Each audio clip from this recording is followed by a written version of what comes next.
Iowa has a way of keeping you from growing complacent. For the first 2 weeks of February, the central region of the state experienced temperatures near and even slightly above 40 degrees, breaking long-standing heat records. But now, halfway through the month, Iowa seemed ready to return to tradition. Tuesday night, Donna Logan started getting notifications about a winter storm watch. The National Weather Service advises caution for residents of central and northern Iowa. Strong winds and extreme temperatures expected beginning Wednesday, February 11th at 1 o'clock a.m. Heavy precipitation expected 9 o'clock a.m. until 6 o'clock p.m. Central Standard Time. Travel is not advised. Check your local news channels for school closures and road conditions. Donna considered keeping her 7-year-old son home from school Wednesday, but couldn't think of anyone to fill her nursing shift at the residential care home who did not also have someone at home they were responsible for.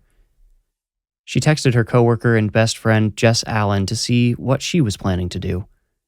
They shared the same thought process.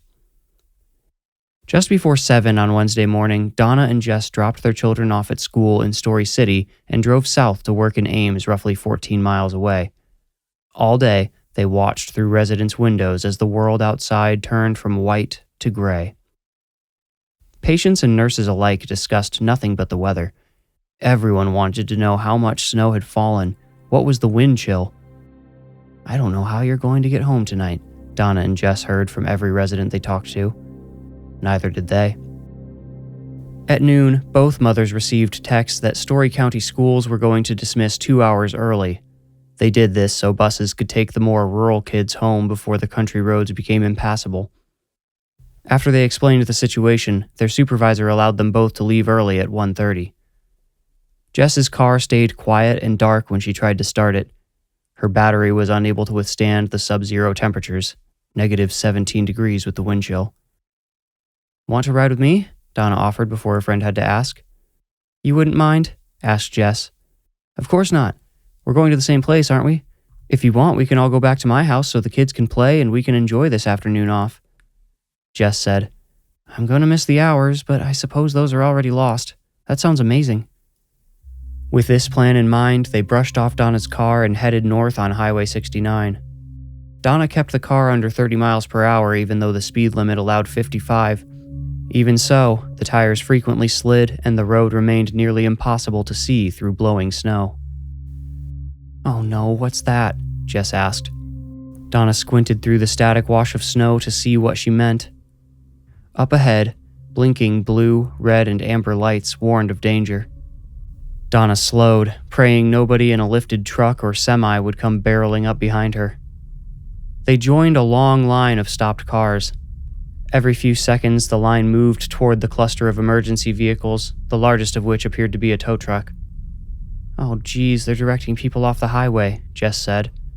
"How can you see?" asked Donna, craning her neck for a view around the red minivan directly in front of them.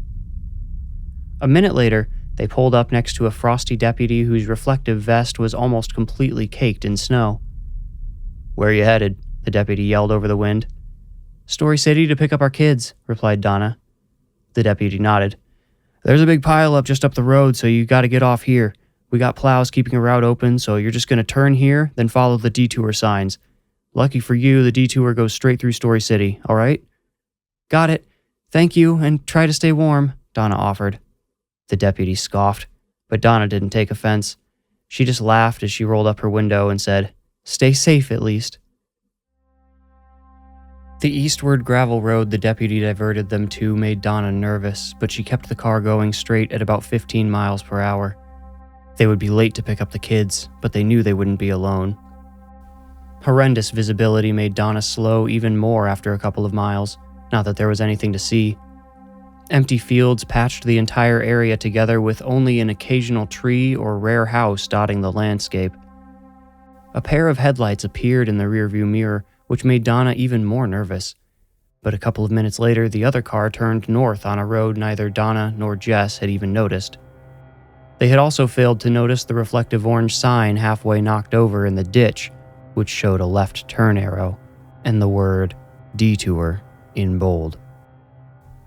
"Is it just me, or is the road, disappearing?" Jess asked.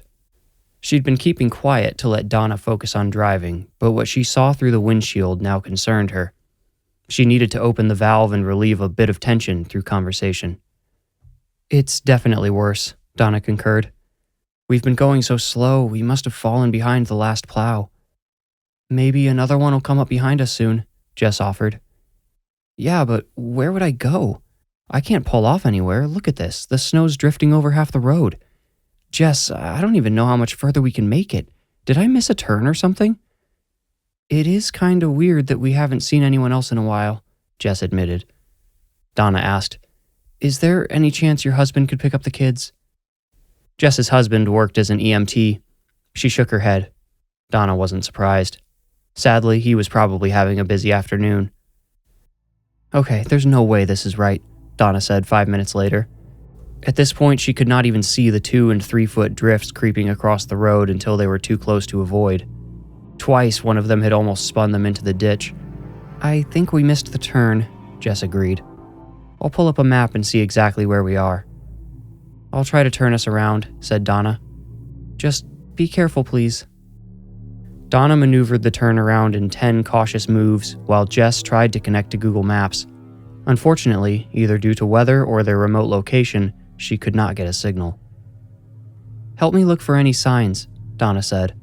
She put the car back in drive and touched the gas. The front wheels went sideways instead of forward. Rather than roll ahead, the car pivoted. Donna failed to let off the gas before the front wheels dug down into the invisible ditch. "Donna, stop! Stop!" Jess cried, but too late. Donna took her foot off the gas and slammed herself against the door as if she could knock the car back onto the road, but even as she did, the rear end slipped into the ditch. The car sank into the deep, loose snow at an angle, burying the hood up to the windshield and passenger side doors up to their windows. Donna began to cry. "Can you open your door? Mine's stuck," said Jess. Through tears, Donna replied, "I don't think that's a good idea. We could literally die out there. We should keep the heat inside. Is there a signal yet?" "None," Jess replied somberly. "I think I saw a house not too far back, though. It would be a lot safer to be indoors, and maybe they have a landline." "Like anyone could come help us anyway," Donna moaned. Jess said, "No, but we could at least let the school know what happened. What are the kids going to think? We're already like an hour late." "Are you sure you saw a house?" asked Donna. "Positive. Maybe even a second one just a little bit further out, but it could have been a barn." "But we've got heat in here. What if the car doesn't start again?" "How much gas do you have left?" asked Jess. She answered her own question, leaning over Donna's lap to view the dashboard. They definitely should have filled up before leaving town. She said, "You should probably shut it off a while anyway. Conserve some gas in case we end up stuck out here a while." "What about the house?" asked Donna. "Geez, Donna, you're making this impossible. I don't even know if anyone's going to be there to let us in. I'm willing to gamble on that house over the 10th of a tank you have left to heat this thing with, though." Donna wiped her tears with the faux fur around her coat sleeve and sniffed. She tried to look at Jess, but just batted her eyes and looked down again. Finally, she said, Okay, let's go for the house. But we can't be outside too long, okay? If it's empty, we might have to break in just to stay warm." Trying to be more encouraging, Jess said, "Oh, I promise it's not that far. We can make it there and back to the car before we freeze. If we have bad luck, we'll just come right back here. The snow will insulate some of the heat, so we'll be fine. Now, go ahead and shut it off." "But we should get out quick, right?" asked Donna, "to trap the heat?" Jess nodded. She'd already undone her seatbelt. Donna checked her hat and mittens, fiddled with her bootlaces, then forced open her door. Against the wind, she almost couldn't push it wide enough, but Jess shoved her from behind and the two of them managed to push it all the way. "Watch out!" Jess screamed. Donna noticed the deeper rumbling noise below the howling wind slowly amplifying from behind them. She ducked back into the car just before a large John Deere with a broad plow scraped past them, shooting gallons of snow down upon them and taking the open car door with it as it went. The operator didn't notice. Neither Jess nor Donna could speak as they scrambled out of the buried cab of Donna's car. The door lay 15 feet away, bent in a twisted V.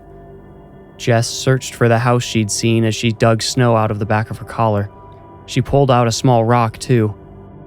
She found the house, the typical 2-storied white box you see all over Iowa farmland, with almost no contrast against the blustering sky. "Are you hurt?" she asked Donna.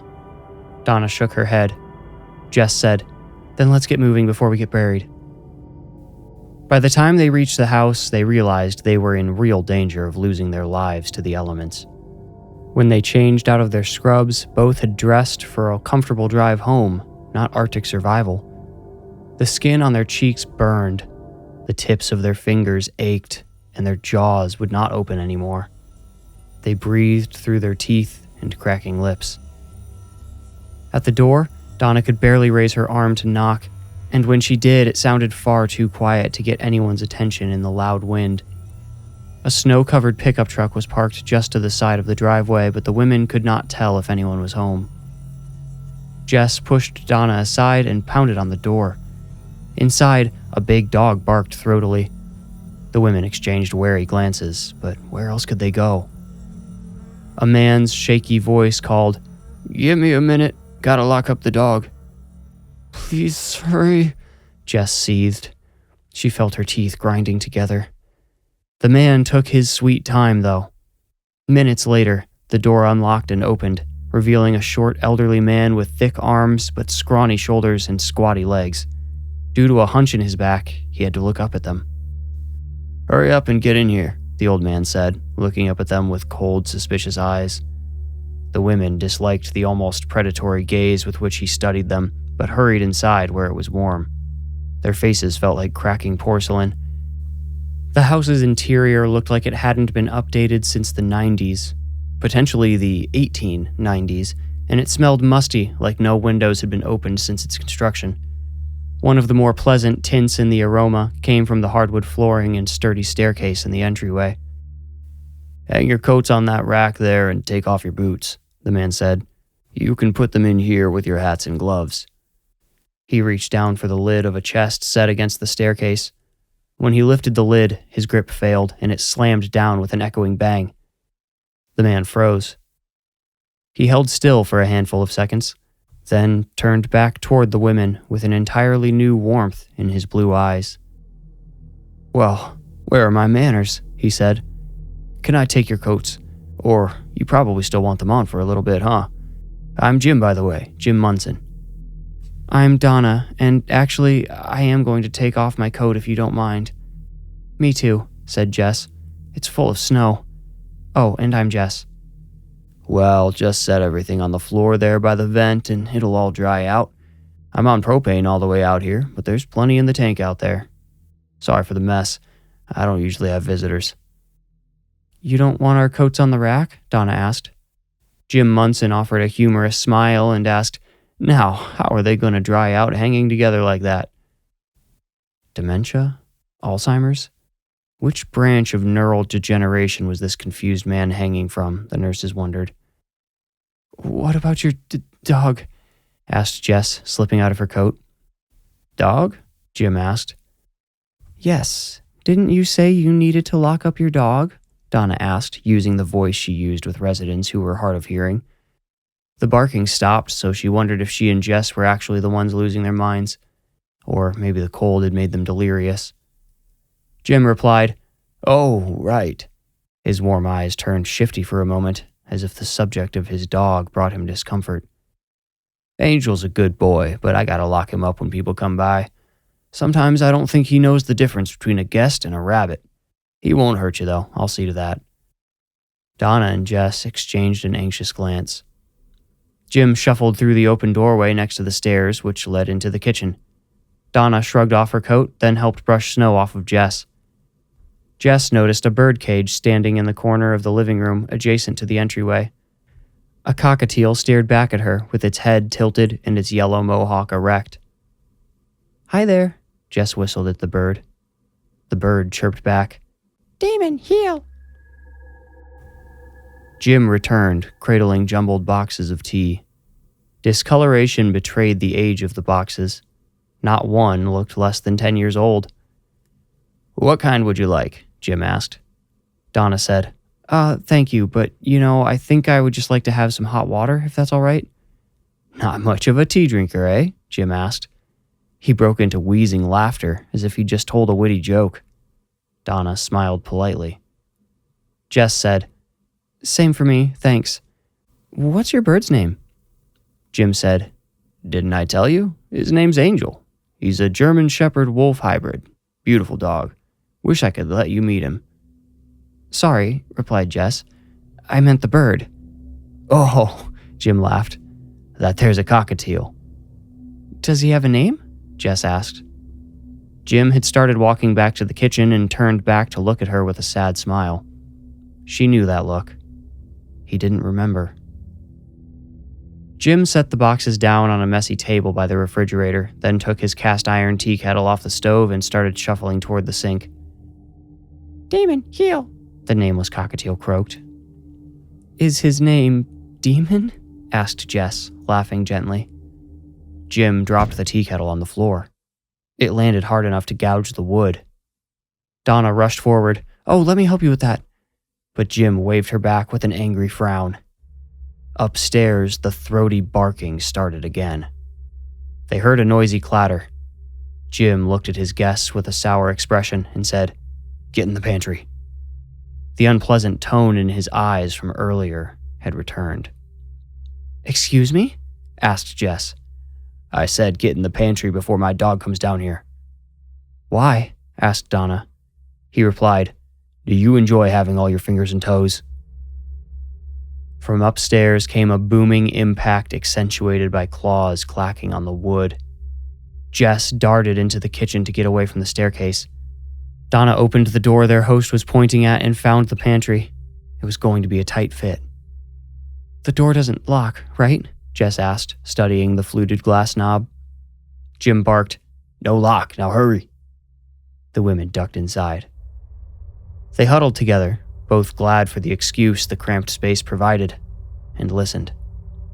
Heavy paws clattered down the stairs, and Jim, his voice sounding gruffer than before, said, Hey boy, you smell somebody new, eh?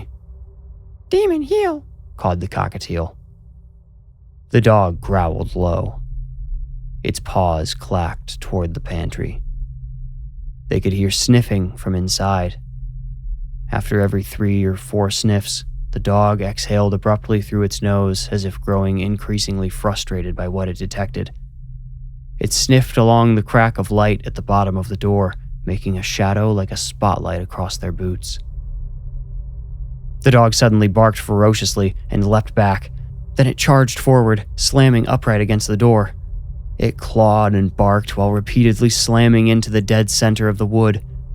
Jess heard the wood around the hinges crackling with each blow. She reached into her pockets, searching for her keys, the only weapon she could think of. How was the hunched old man out there supposed to control a dog capable of breaking down doors? Demon, heel, Jim shouted in his lower gruff voice. The barking stopped. So did the clawing and pounding. Now the women only heard the dog's heavy breathing. Why did he call the dog Demon? Hadn't he told them its name was Angel? Jim said, We have visitors, boy. Sit. Sit. Good boy. The knob turned slowly, and Jess tried to grab it, but too late. The door creaked open. Jim stood between them at first. Once certain the dog would behave, he moved out of the way. The most ferocious-looking animal either of the nurses had ever seen outside of a zoo sat in the center of the kitchen, eyeing them. It somehow appeared to study them both simultaneously without moving its eyes. The German Shepherd Wolf hybrid definitely showed more wolf. A thick leather collar lacerated the puffy fur around its neck, but he didn't have any tags. It's a handle, thought Jess. Donna steadied her voice before trying to ask, Jim, is he... It's John, Jim grunted. Oh, sorry, I thought you said Jim earlier. Has he ever hurt anyone? I can manage him. Now come out of there so he can meet you, John replied. Jess went first, hesitantly splitting from Donna. "Hi, boy," she said, forcing the warm tone she utilized when speaking to animals. The dog didn't seem interested in hearing what she had to say. She had a feeling that not even a good boy would banish the predatory glare with which he held her at bay. "Come on, give him a pet," said John. "He'll never warm up to you if you don't." But Jess could go no closer. "Demon, heal!" the cockatiel shrieked in the next room. Demon, or Angel, responded with a single blunt bark. "Jess, let me try," said Donna, stepping out with a need to resolve the tense moment. Her anxious heart couldn't take it any longer. She slipped the glove off of her right hand, held it out, and approached the panting dog with great caution. "Don't show any fear," warned John. Donna swallowed. She winced just before her hand brushed the coarse fur between Demon's ears, but the dog apparently didn't notice. He allowed her to stroke his head twice, then growled to shoo her away. Jess repeated the ritual. Demon watched her hungrily.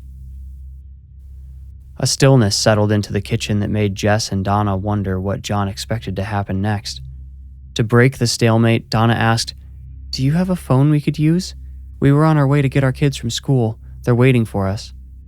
Jess telepathically told her, "Good thinking. Make sure he knows somebody's expecting us back." "No phone," John replied. "The only people who call phones anymore want to trick you and scam you, or they want to talk to you about why some Washington suit knows what's best for you. Not worth the monthly bill. I got rid of it." Donna said, "Oh, well, I suppose you don't have internet?" John laughed. Demon stood and wagged his tail as if joining in on the joke. Donna pretended to laugh along. When the first hearty "ha" left her throat, Demon lunged. Snarling, chomping, the massive dog barreled toward the unsuspecting nurse. She had dropped her guard. Demon leapt, punching her back into the open pantry with the weight of his body. Donna clattered against the shelves, knocking cans and jars down on top of herself. Demon was about to clamp down on her shoulder when a heavy jar of canned tomatoes landed on his head. He yelped and snapped at it when it thudded to the floor. Jess grabbed one of the glass jars off the ground and lunged into the fray. She caught a fistful of Demon's fur and raised the jar above her head to smash it down on his, but John caught her arm. He was amazingly strong for his age and build. He squeezed her wrist, making her drop the jar, which shattered when it hit the floor. Bread and butter pickles exploded everywhere, loosing a sweet and sour aroma. John's grip loosened. He stumbled back.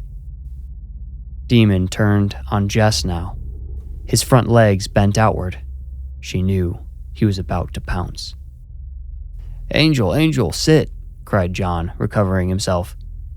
The dog actually responded, and Jess wondered, is this Angel and Demon thing some kind of code they have? "Come on, boy." John led the dog out of the kitchen and back upstairs without issue. The nurses remained still, absolutely stunned by the intense danger and its bizarre conclusion. "Jess," said Donna once they heard footsteps upstairs, "I don't think we can stay here." "Where else can we go?" Jess asked, defeated. She was still catching her own breath but extended a hand toward Donna to help her to her feet. "Didn't you say you saw another house?" "I thought I saw another house in the distance, but I can't say for sure. It's too dangerous out there to risk it." "What if we can see it through a window?" Donna asked. She tilted her head, beckoning Jess to follow her into the dining room. The house's ground floor went in a circle from the kitchen to the dining room to the living room and back to the entryway with the staircase. From the dining room, the nurses could look out over the land behind the house. Not that they could see very far. Although visibility seemed to be improving, it was still abysmal. "What are all those?" asked Donna, pointing out the window at large gray lumps in the snow. "Are those cars?" "That's what it looks like," Jess replied. She and Donna stared for a moment at the two neat rows of vehicle-sized rectangles. Some looked about the size of Donna's car, others larger, like trucks. None of them were exposed enough to conclusively identify and appeared to have been covered by tarps, which then got buried in snow. I wonder if any of them run, Donna wondered aloud. Jess said, Doubt it. You always see rusted out cars in the yards of these farmhouses. This guy probably collected junkers before his mind started to go. You think it's dementia? Donna whispered. I think I'm not a doctor, but that's where I'd put my money. He really shouldn't have such a dangerous dog. I mean, it's going to kill him one of these days. Donna gasped. Jess, look! You were right, there is another house out there. It's pretty far, but once the storm lifts a bit more, I bet we could make it. Unfortunately, I don't think so, said John, clumping down the stairs without his dog. Is he going to get out again? Asked Donna, looking up like she could see through the floor. John said, Who, Angel? I've put him in our room upstairs and shut the door. He's a clever boy, that dog, but I don't think we need to worry. Listen, said Jess. I think we might have gotten off on the wrong foot, and I'm really sorry we upset your dog. Oh, don't worry about that. I'm glad you two found my house. Can't see much in this storm, can you? You could have been lost for good. The women nodded. Well, anyway, as I was saying about that house across the way, I wouldn't try to get there if I was you. See that flat area just past my land? They looked, but the storm washed out everything beyond the buried vehicles. They said they saw it anyway. John said, Well, you can't tell now, but that's a pond there. With the warmer temps we had before this, he raised a hand like carrying a tray and gestured at the window. The ice was getting pretty thin. I wouldn't go out on it if I were you. Might make your situation a whole lot worse. Is there a way around it? Donna asked. John thought for a second, then said, It's not too wide, but it is long. You could probably find a way around it, but it would take some time to... I think we should go for it. Chances are good they have a landline over there, Jess told Donna before John finished. Sure, said John, but I would highly recommend waiting out the storm. Jess harnessed the special sweetness she saved for patients at the care home and replied, Thank you for looking out for us, John, but it's Jim, he interrupted. Jess's mouth froze open. Jim said, You must have me confused with my brother, John. He's around here somewhere. Did you meet him? The nurses exchanged a look, both used to this type of situation. Then Donna said, I think we did. On Jim's recommendation, they moved to the living room and got comfortable while they explained the totality of their situation. Both women emphasized how many people would be waiting for them to come home and would be looking for them when they didn't. Jim seemed like a nice enough guy, but they hoped the message got through to his mean brother, John. John they did not trust, but their biggest concern was the dog. Demon or angel, depending on which personality addressed him, apparently. As if reading their thoughts, the cockatiel filled a moment of silence with his apparently singular phrase, Demon, heal! Jim apologized for his lack of kitchen skills when he brought the tired nurses microwaved frozen dinners to eat a little while later. He poked at his own meal as they discussed the likely possibility that they would be stuck through the night. They were forced to assume the school had contacted their relatives to get the kids. Jess imagined her husband pacing in the living room after work, maybe calling his cop buddies to find out if anyone had heard anything about her. Were the kids asleep? Had he told them Mommy would be home in the morning in order to get them to go to bed? Donna wondered how many missed calls she had from her mother, who had surely taken her son home and done everything she could to comfort him. Her mother would undoubtedly be angry with her for missing the detour and causing all of this stress, but at least she wouldn't dare take it out on her grandson. No, Donna would bear the brunt of her anger. She had that to look forward to at home, but she still couldn't wait to be there. I'll bring up some blankets from the basement, Jim said. You two can sleep here in the living room. I'll just be right upstairs if you need... Well, there's not too much I could get you, I suppose. But I'll be upstairs. The kind smile punctuating this sentence told the women what the lonely old man really meant, that he would stay upstairs. He brought up handcrafted blankets which, although delightfully warm, carried a subtle stench of something like sewage. Jess and Donna looked them over carefully for any stains or discoloration which might explain the smell, but the blankets looked perfectly clean, just old. Too tired and cold to worry anymore, they mutually decided to ignore the smell and go to sleep. Donna was shaken awake just before dawn. A subtle tinge of pink crept through the living room windows. As one does when sleeping somewhere strange, she immediately came to full attention. The hand which woke her belonged to Jess, who stooped beside the couch and looked at something past Donna's feet. Donna tried to prop herself up, but Jess pushed down gently to still her. Donna tilted her head to try to see what had Jess so scared. It was the dog.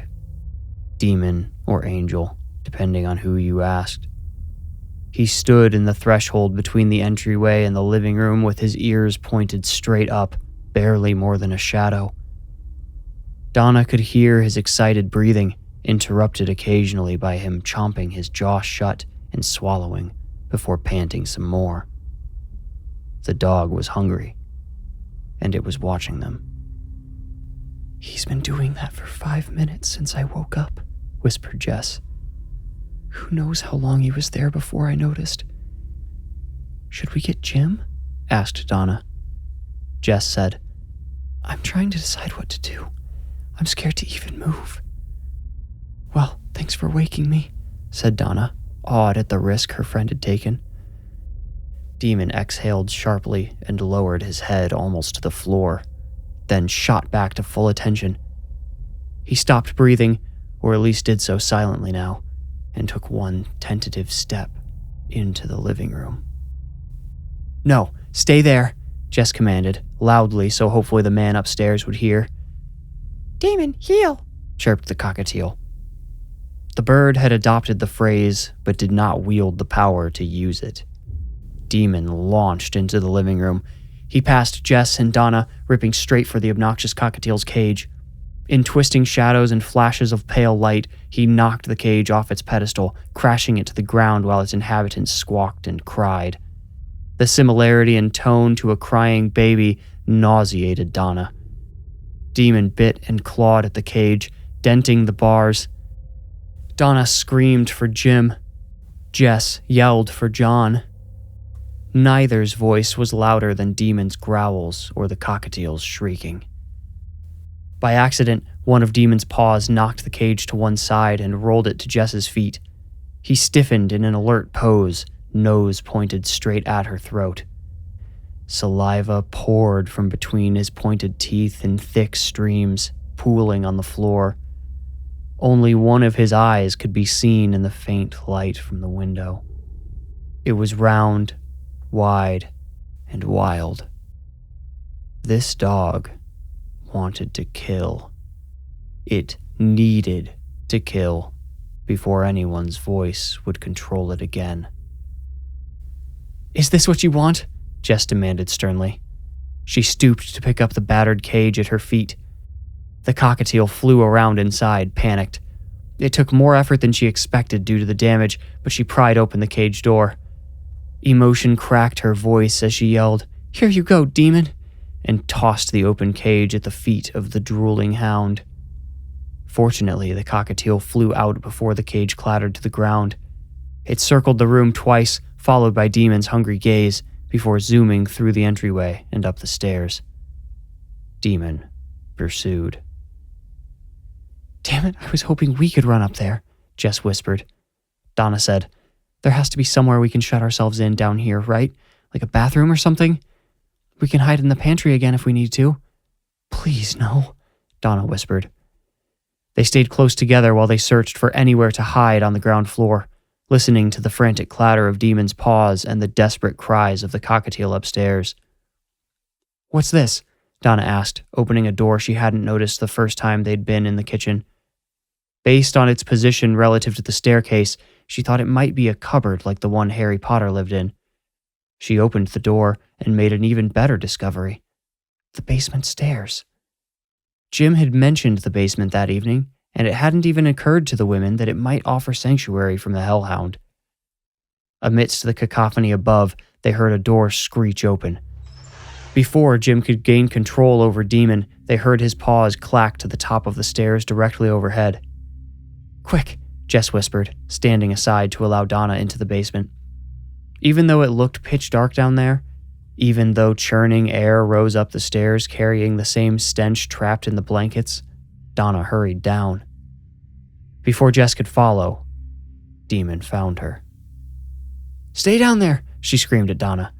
She held the open door like a shield when Demon leapt at her, jaws trailing saliva through the air. The dog slammed against the heavy wood, knocking Jess back a step. She had always been a quick thinker, and with adrenaline fueling her movements, she pushed the door closed on the dog's ribs before he could charge down the stairs at her friend. As she fought to keep Demon in place, she shouted, "Jim, help!" And just in case, "John, please!" She screamed, "Demon, heal!" praying it would work. And when it didn't, she tried, "Heal, Angel!" But neither name empowered the command. Demon or Angel only responded to his master, whichever master that happened to be at the moment. Demon slipped a little further into the crack, and Jess pressed harder. She wondered how far she could go.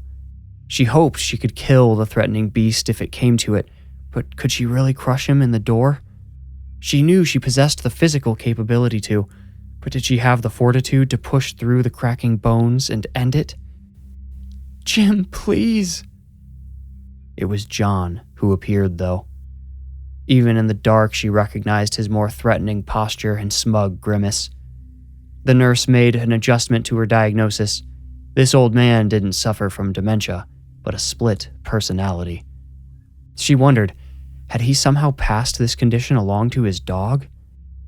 Of course not, but was it mimicking the bipolar nature of its master? Inside Demon, the dog growling and mashing its teeth at her friend behind the door, was there really a sweet angel? "Demon, heal," John barked. Demon stiffened. John dug his hands under the leather collar and tugged. Jess released the door to let him go and maneuvered herself around it, shutting herself in the basement. John yelled, "Hey, you girls can't be down there. Come on out, I'll take care of Demon." Jess replied, "No, I'm sorry, but he's gotten out and attacked us twice. We're going to stay down here until morning, then we'll leave." "Jess?" Donna's nervous voice whispered up from below. "Hold on, Donna. John, please don't open the door. I'm really scared of Demon. Please. We'll be fine down here. Please just keep him away." She thought of how hard she and Donna had fought to survive the storm, and how she would never forgive herself if she never got to see her children again because of that dog. John threatened, "If you're not out of there in 5 seconds, I'm sending Demon in after you." "You wouldn't," Jess replied, unable to keep blooming tears from saturating her voice. "Damn it, Jess, yes he would," Donna said. Jess hadn't noticed her come up behind her. She pushed past gracelessly and grabbed the doorknob. She ordered, "Find something to keep this door closed." Frantically, Jess asked, "Like what?" 5. "I don't care, just go look." 4. Jess stumbled down the unlit stairs into the foul basement. It reeked of whatever had saturated their blankets. She saw what Donna had wanted to tell her about before. In the darkest corner of the basement, a small shed tried to hide itself. The shed had no right to be indoors. What purpose did it serve? Was it some kind of glorified doghouse? Perhaps for use on days when Jim or John didn't have the strength to control Demon? Or maybe it was a safe house for the man rather than a prison for the dog. 3. "Jess, hurry!" "Something to lock the door, something to tie it shut?" 2. In front of the shed, on the cold ground, Jess saw a deep water dish and a chain attached to a mount screwed into the cinder block wall. 1. Donna screamed for Jess again and held fast as John attempted to open the basement door. Jess heard it slam twice as they struggled back and forth. She ran for the chain, relieved to find it attached to the mount with a heavy-duty clasp. She unclipped it and coiled the chain in her hand, then ran back up the stairs. Here, here, she shouted to Donna, who had both hands wrapped around the doorknob while leaning back with all her weight. John still managed to open the door a crack, but Jess wrapped an arm around Donna's waist and helped pull it shut before Demon's maw poked through. Working around Donna's hands, Jess wrapped one end of the chain around the doorknob and secured it tightly with the heavy clip. She descended halfway down the stairs and wrapped the other end around one of the handrail mounts, ensuring no slack in the chain as she attached the second clip. She gave the chain a hard tug to make sure it wouldn't come off the doorknob. It held. "What are we going to do?" whispered Donna. She continued to hold the doorknob even though she didn't need to. The chain worked as well as any lock, at least for a while. Jess convinced her to let go and follow her back into the basement with the promise of a plan. At the bottom of the steps, Donna paused. "You don't mean the shed, do you?" Jess said, "We can hide inside it until Jim takes over and tames the dog." "But that's where the smell is coming from," Donna whined. "Is it?" Jess approached the shed with renewed caution. Her friend was right. The closer she got to the wooden structure, the more intense became the hideous stench like wet compost on a humid day. A simple latch without a lock held the door shut. Her hand hovered over the latch as she decided whether she wanted to see what lurked behind that door. What if it was something more terrible than Demon? What if the chain and water dish didn't belong to him? Upstairs, Demon continued to snarl and bark while John yelled obscenities through the chained door. He said something about a gun. "Jess," warned Donna. I know. That shed isn't going to protect us against a crazy guy with a gun." Jess retracted her hesitant hand and said, "You're right." She looked at the slim window at the top of the wall behind her. It was buried in snow deep enough to block out the dawn light, but it still seemed like the only realistic escape route. She and Donna didn't have their coats, hats, or gloves, not even their boots, but she took stock of a shelf hidden beneath the basement steps. It must have been where Jim had gotten the blankets. She stepped closer and saw the shelf contained all sorts of clothes, some for the summer and, thankfully, a few items for winter. She tossed an extra-large men's coat to Donna and slipped into a small parka that she realized was meant for a child. She could only find shoes, no boots, but one pair fit her well enough.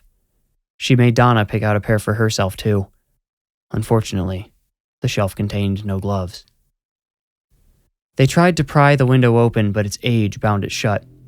Now manic with desperation, Jess grabbed the water dish and smashed the window glass. The snow packed against it held in place. Using blue jeans from the shelf to protect their hands, the women yanked the aged window frame out of its fixture, then started digging through the snow using the dish as a shovel. "We're going to need something to boost us up," Donna noted. Jess had thought of this already, but had failed to come up with a solution. The shelf looked too heavy to move. "That's it," she said. "I'm checking the shed." "No, Jess, you don't know what's in there." "But there might be something that could get us up there." Donna knew it was useless to argue, and deep down, she was happy to let Jess be the one to look inside the misplaced shed. One of them needed to, before John blasted through the door. Under ordinary circumstances, Jess would have allowed herself time to prepare for the worst possible discovery inside the rank shed. It smelled like the foulest compost mixed with sewage waste, and she now detected an electrical humming coming from inside. But that morning, as the sun rose behind the wall of packed snow in the window, she could not afford the time to prepare. She held her breath and twisted the latch open. Realizing it would likely be even darker inside the shed than it was in the basement, she took out her phone, which she had fortunately kept on her while sleeping, and lit up the flashlight on it. Then she pulled open the door. She didn't need to open it all the way. Slamming the door shut, Jess turned and stumbled away, retching. "What is it?" Donna asked, terrified. Jess only shook her head and jabbed her finger at the window repeatedly. Wielding the water dish, she ran to Donna's side. Her cheeks puffed in and out with her sharp breaths, and she looked like she would vomit if she opened her mouth. Unfortunately, She slammed the door hard enough to make it bounce against its frame and swing lazily back open. It groaned like it was yawning. Though she didn't want to, Donna couldn't help but look out of fear of the danger Jess was unable to voice. Squeezing her eyes shut while trying to force down a panic attack, Jess did not realize her phone in her hand was pointed directly into the wide-open shed, or that her light cursed her friend with a full view of what she had only glimpsed. At least a dozen skeletons of varying size lined the 3 walls of the shed, each seated with their arms hung above their heads by chains attached to the ceiling. Some of their hands and arms had broken off and lay beside them. The bones all wore streaks of gore and chunks of rotting flesh that whatever had picked at them, was it really so hard to imagine, had left behind. The electrical hum was actually the buzzing of 100,000 bloated flies swarming and breeding in the remains.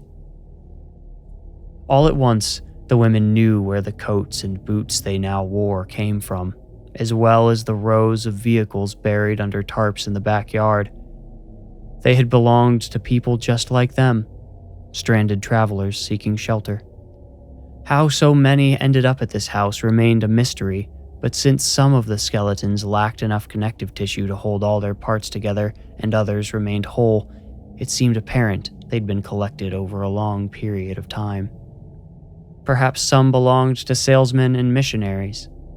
However they ended up in the shed, it was quite clear what happened to them afterwards, and that Jess and Donna would share their fate if they did not dig their way out of that foul basement before John could retrieve his gun. Using the bowl to scoop, Jess cut away at the snowpack. She had no idea how far she would need to dig. With the monstrous dog barking at the door and John's imminent return coming at any moment, she dug with fervent passion. She wasn't only trying to save her life and Donna's, she was saving the lives of 2 moms whose children were at home, probably crying, wondering if they would ever see their mothers again. Finally, the snow above her carve-out collapsed, spilling through the window and splashing across the floor. A draft of frigid air came down through the narrow tunnel the collapse left behind. Unfortunately, it also buried much of her progress. "Climb on my back," Donna said. Jess did not understand what she meant until Donna got down on all fours right in the mess of melting snow and broken glass to create a stool out of her own body. Without questioning whether her friend's back would hold her weight, Jess stepped onto her without a word. They were out of time for discussion. With the added height, Jess dug out a path without much difficulty, dumping the snow on Donna, who did not complain. "I think I can get out, but how will you?" Jess asked. Grunting beneath her weight, Donna replied, "Worry about that once you're out. If only one of us is able to make it, it's better than—" "Don't talk that way," Jess cut in. "Just hold steady." Trusting Donna's strength, she jumped up and hoisted herself through the window on her elbows. She struggled through the loose snow until, finally, she was free. She turned around on her back, planting her feet against the house and stretching her arms through the window for Donna. "Okay, give me your hands." A gunshot split their ears and the door at the top of the basement stairs. "Donna, give me your hands." Rapid paws clattered down the stairs. Donna grabbed a hold of Jess's wrists.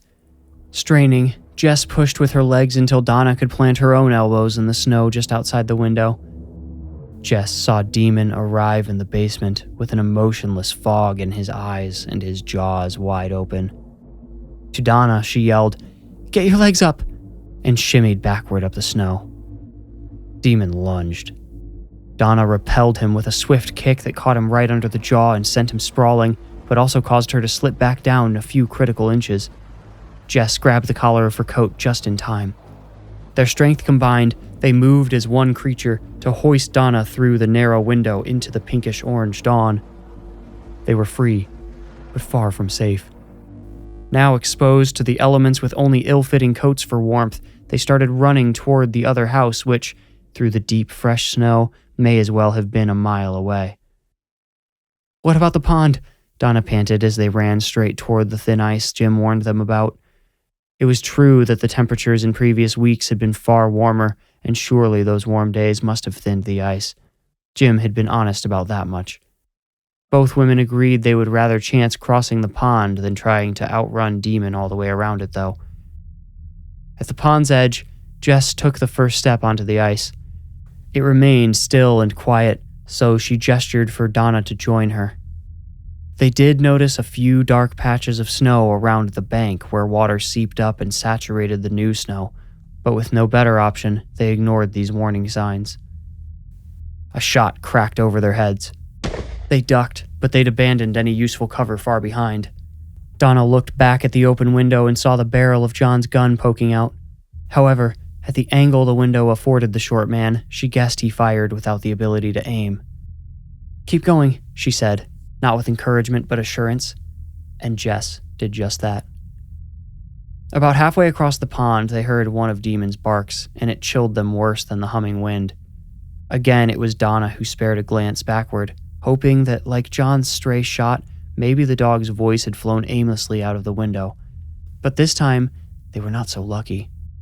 Either John let the dog loose, or it escaped, and now he charged at them, bounding over the powdery snow with his jaw maniacally loose and his sharp ears pointed straight up.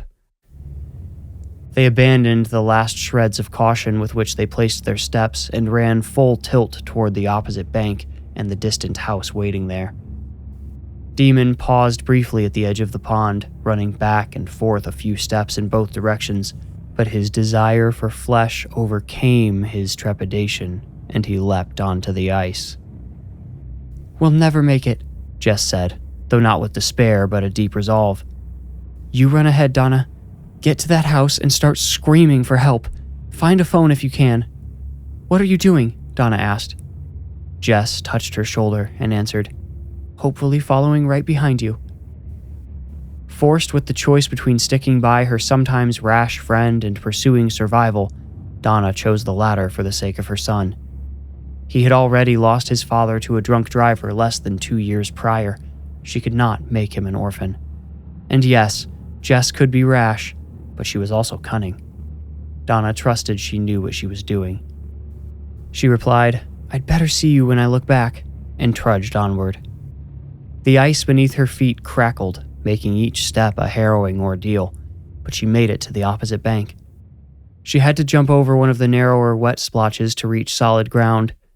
She landed crooked and saw the snow around the footprints she had left behind darkening. She prayed Jess would be careful and ran toward the house. Thank God, the porch light was on.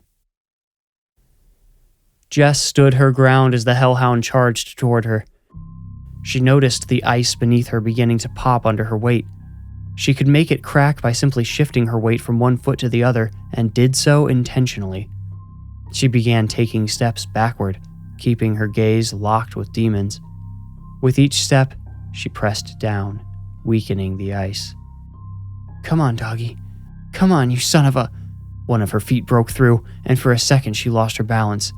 Freezing water sloshed over the top of her ill-fitted shoe. Her foot burned, then went numb. She pulled it out and set it where it had safely stood before, but that ice gave out too. As Donna predicted, Jess had no intention of dying. Risking the dissolution of her plan, Jess turned her back to the charging dog and followed beside Donna's footsteps to avoid stressing the same ice that had already been crossed. When she could hear Demons panting over the low rumble of the plains wind, she spun around and stomped her frozen foot down hard. The snow between her and Demon turned gray and sank into a gaping crack which connected with the hole she accidentally created. If he noticed, Demon paid no mind. Exactly as Jess had hoped. Keeping her legs spread wide to distribute her weight, she shuffled toward the bank. Demon howled. Then he yelped. Jess leapt over the same narrow gap Donna had crossed and landed heavily on the solid bank. Her frozen foot gave out and slipped back toward the water. She fell on her side to prevent herself from sliding into the deadly sludge. When she looked out to where she had last seen the dog, she saw only a broad patch of black snow, rippling on muted waves. Donna looked back. They locked eyes. Across an invisible road, the door beneath the glowing porch light opened, and a friendly voice called out. Upon their reunion with their families, Jess and Donna reported the shed full of skeletons and the old man who had tried to feed them to his demon dog to the police. The authorities worked with the county to clear the road to Jim/John's house in order to serve a search warrant, but they said no one answered the door. They barged into the house where they reportedly found 2 mangled corpses upstairs. One belonged to an unfortunate cockatiel, the other a small, elderly man. Both showed signs of having been ravaged by a large canine. That's not possible, Jess told the deputy who called her with the news. She happened to be with Donna at work when he called, and she put him on speakerphone. I understand you saw the dog go into the water, the deputy said.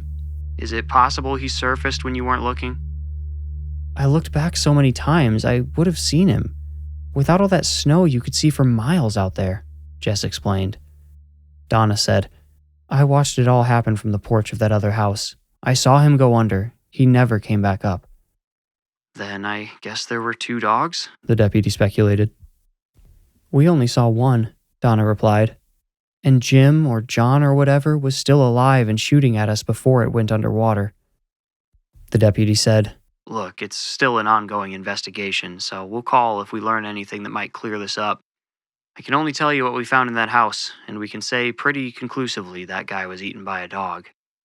I guess, and I'm just speculating here, so don't quote me, some stray or maybe a coyote could have gotten into the house through that window you broke out of.